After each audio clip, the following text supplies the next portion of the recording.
Chapter 8, Harry Potter and the Sorcerer's Stone, The Potions Master, as narrated by Stephen Davis. There, look! Where? Next to the tall kid with the red hair. Wearing glasses? Did you see his face? Did you see his scar? Whispers followed Harry from the moment he left his dormitory the next day. People lining up outside classrooms stood on tiptoe to get a look at him, or doubled back to pass him in the corridors again, staring.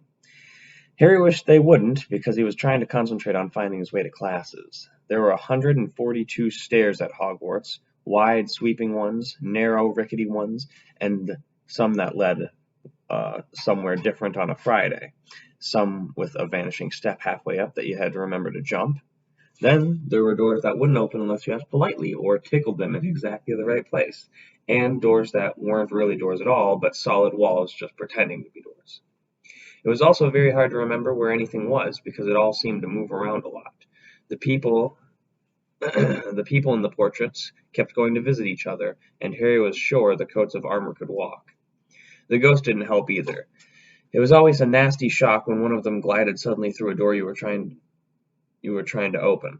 Nearly Headless Nick was always happy to point new Gryffindors in the right direction, but Peeves the Poltergeist was worth 2 locked doors and a trick staircase if you met him when you were late for class.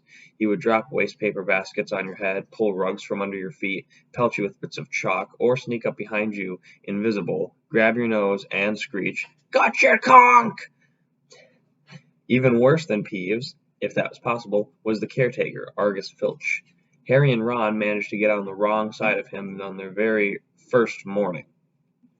Filch found them trying to force their way through a door that unluckily turned out to be the entrance to the out-of-bounds corridor on the 3rd floor. He wouldn't believe they were lost, was sure they were trying to break into it on purpose, and was threatening to lock them in the dungeons when they were rescued by Professor Quirrell, who was passing. Filch owned a cat called Mrs. Norris, a scrawny, dust-colored creature with bulging, lamp-like eyes just like Filch's. She patrolled the corridors alone. Break a rule in front of her, put just one toe out of line, and she'd whisk off for Filch, who'd appear, wheezing 2 seconds later. Filch knew the secret passageways of the school better than anyone, except perhaps the Weasley twins, and could pop up as suddenly as any of the ghosts. The students all hated him, and it was their dearest ambition of many to give Mrs. Norris a good kick. And then, once you had managed to find them, there were classes themselves. There was a lot more to magic, as Harry quickly found out, than waving your wand and saying a few funny words. They had to study the night skies through their telescopes every Wednesday at midnight to learn the different names of stars and the movements of the planets. 3 times a week, they went out to the greenhouses behind the castle to study herbology with a dumpy little witch called Professor Sprout, where they learned how to take care of all the strange plants and fungi and found out what they were used for. Easily the most boring class was History of Magic, which was the only one taught by a ghost. Professor Binns had been very old indeed when he had fallen asleep in front of the staff room fire and got up the next morning to teach, leaving his body behind him. Binns droned on and on while they scribbled down names and dates and got Emmerich the Evil and Ulrich the Oddball mixed up. Professor Flitwick, the charms teacher, was a tiny little wizard who had to stand on a pile of books to see over his desk. At the start of their first class, he took a roll call, and when he reached Harry's name, he gave an excited squeak and toppled out of sight. Professor McGonagall was again different. She had been quite right to think she wasn't a teacher to cross, or Harry had been quite right to think that she wasn't a teacher to cross. Strict and clever, she gave them a talking to the moment they sat down for their first class. Transfiguration is some of the most complex and dangerous magic you will learn at Hogwarts, she said. Anyone messing around in my class will leave and not come back. You have been warned. Then she changed her desk into a pig and back again. They were all very impressed and couldn't wait to get started, but soon realized they weren't going to be changing the furniture and animals for a long time. After taking a lot of complicated notes, they were each given a match and started trying to turn it into a needle. By the end of the lesson, only Hermione Granger made any difference to her match. Professor McGonagall showed the class how it had gone, all silver and pointy, and gave Hermione a rare smile. The class everyone had really been looking forward to was Defense Against the Dark Arts, but Quirrell's lessons turned out to be a bit of a joke. His classroom smelled strongly of garlic, which everyone said was to ward off a vampire he'd met in Romania, and he was afraid I'm going to start that sentence again. His classroom smelled very strongly of garlic, which everyone said was to ward off a vampire he'd met in Romania, and was afraid would be coming back to get him one of these days. His turban, he told them, had been given to him by an African prince as a thank you for getting rid of a troublesome zombie, but they weren't sure they believed his story. For one thing, when Seamus Finnegan asked eagerly to hear how Quirrell had fought off the zombie, Quirrell went pink and started talking about the weather. For another, they had noticed that a funny smell hung around the turban, and the Weasley twins insisted that it was stuffed full of garlic as well, so that Quirrell was protected wherever he went. Harry was very relieved to find out that he wasn't miles behind everyone else. Lots of people had come from Muggle families, and, like him, hadn't had any idea that they were witches and wizards. There was so much to learn that even people like Ron didn't have much of a head start. Friday was an important day for Harry and Ron. They finally managed to find their way down to the Great Hall for breakfast without getting lost once. "What have we got today?" Harry asked Ron as he poured sugar on his porridge. "Double potions with the Slytherins," said Ron. "Snape's had a Slytherin house. They say he's always favours them. We'll be able to see if that's true." "I wish McGonagall favoured us," said Harry. Professor McGonagall was the head of Gryffindor House, but it hadn't stopped her from giving them a huge pile of homework the day before. Just then, the mail arrived. Harry had gotten used to this by now, but it had given him a bit of a shock on the first morning when about 100 owls had suddenly streamed into the great hall during breakfast, circling the tables until they saw their owners and dropping letters and packages onto their laps. Hedwig hadn't brought Harry anything so far. She sometimes flew in to nibble his ear and have a bit of toast before going off to sleep in the owlery with the other school owls. This morning, however, she fluttered down between the marmalade and the sugar bowl and dropped a note onto Harry's plate. Harry tore it open at once. It said in a very untidy scrawl, "Dear Harry, I know you get Friday afternoons off, so would you like to come have a cup of tea with me around 3? I want to hear all about your first week. Send us an answer with Hedwig. Hagrid." Harry borrowed Ron's quill, scribbled, "Yes, please, see you later," on the back of the note, and sent Hedwig off again. It was lucky that Harry had tea with Hagrid to look forward to, because the potions lessons turned out to be the worst thing that had happened to him so far. At the start of term banquet, Harry had gotten the idea that Professor Snape disliked him. By the end of the first potions lesson, he knew he'd been wrong. Snape didn't dislike Harry. He hated him. Potions lessons took place down in one of the dungeons. It was colder here than up in the main castle, and would have been quite creepy enough without the pickled animals floating in glass jars all around the walls. Snape, like Flitwick, started the class by taking a roll call, and like Flitwick, he paused at Harry's name. "Ah, yes," he said softly. "Harry Potter, our new celebrity." Draco Malfoy and his friends Crabbe and Goyle sniggered behind their hands. Snape finished calling the names and looked up at the class. His eyes went black like Hagrid's, but they had none of Hagrid's warmth. They were cold and empty and made you think of dark tunnels. "You are here to learn the subtle science and exact art of potion-making," he began. He spoke in barely more than a whisper, but they caught every word. Like Professor McGonagall, Snape had the gift of keeping the class silent without effort. "As there is little foolish wand-waving here, many of you will hardly believe this is magic. I don't expect you will really understand the beauty of the softly simmering cauldron with its shimmering fumes, the delicate power of liquids that creep through human veins, bewitching the mind, ensnaring the senses.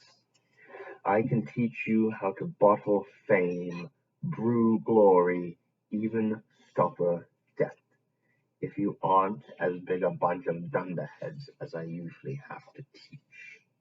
More silence followed this little speech. Harry and Ron exchanged looks with raised eyebrows. Hermione Granger was on the edge of her seat and looked desperate to start proving that she wasn't a dunderhead. "Potter," said Snape suddenly. "What would I get if I added powdered root of asphodel to an infusion of wormwood?" Powdered root of what? An infusion of what? Harry glanced at Ron, who shot him a look that said he was as stumped as he was. Hermione's hand, however, shot up into the air. I don't know, said Harry. Snape's lips curled into a sneer. Tut, tut. Fame clearly isn't everything. He ignored Hermione's hand. Let's try again. Potter, where would you look if I told you to find me a Bezoar?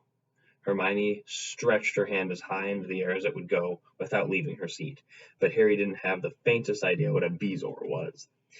He tried not to look at Malfoy, Crabbe, and Goyle, who were shaking with laughter. I don't know, sir. Thought you wouldn't open a book before coming, eh, Potter?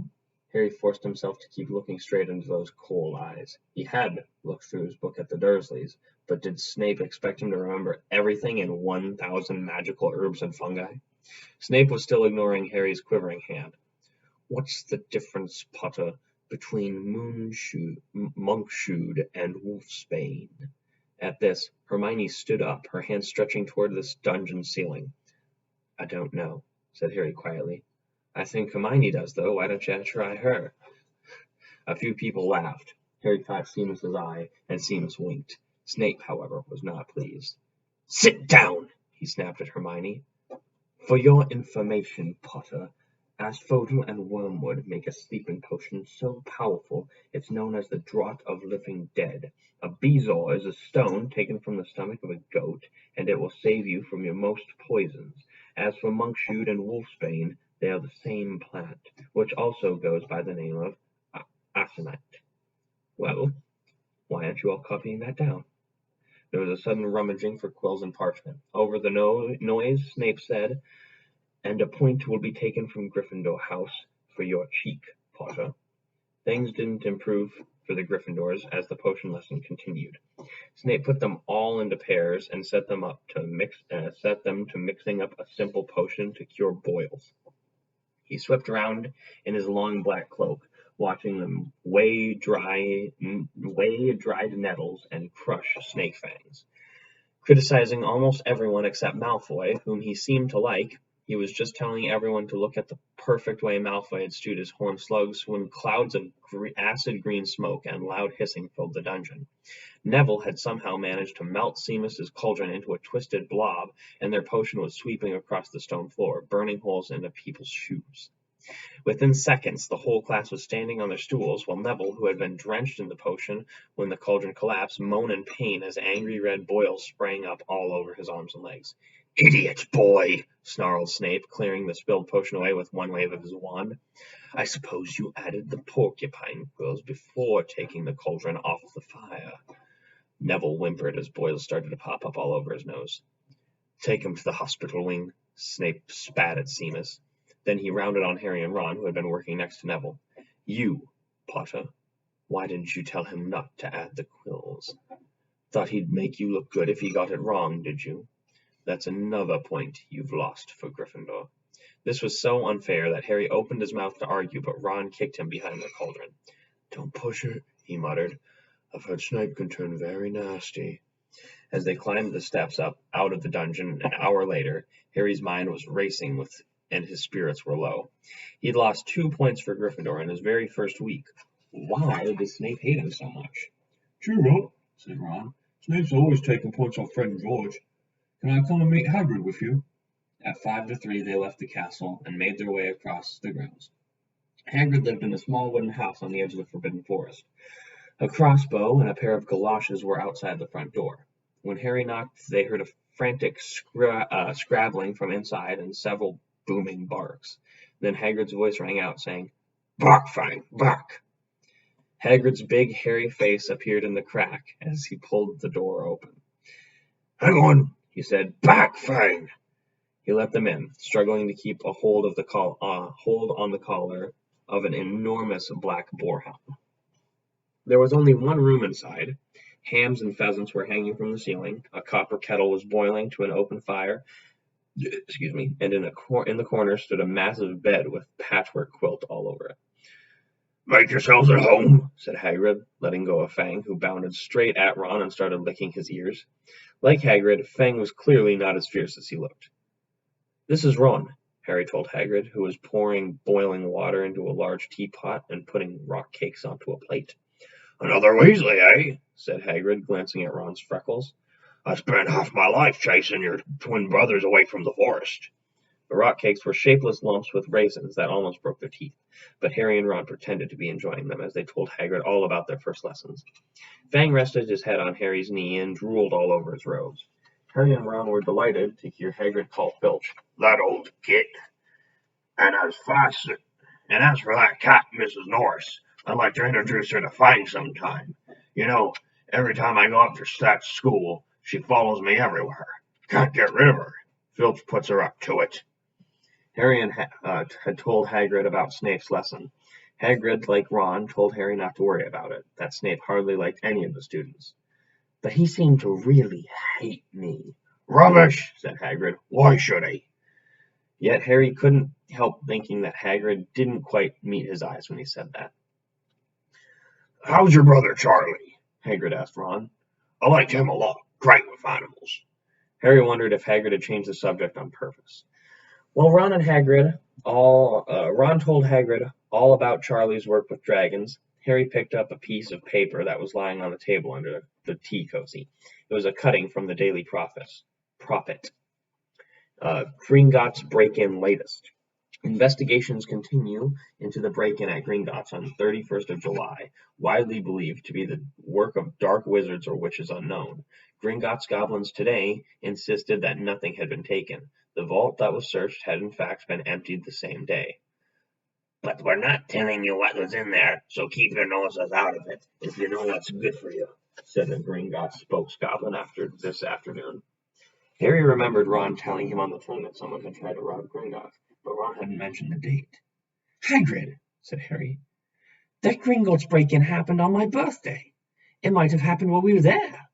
There was no doubt about it. Hagrid definitely didn't meet Harry's eyes this time. He grunted and offered them another rock cake. Harry read the story again. The vault that was searched had in fact been emptied earlier that same day. Hagrid had emptied a vault 713, if you could call it emptying, taking out that grubby little package. Had that been what the thieves were looking for?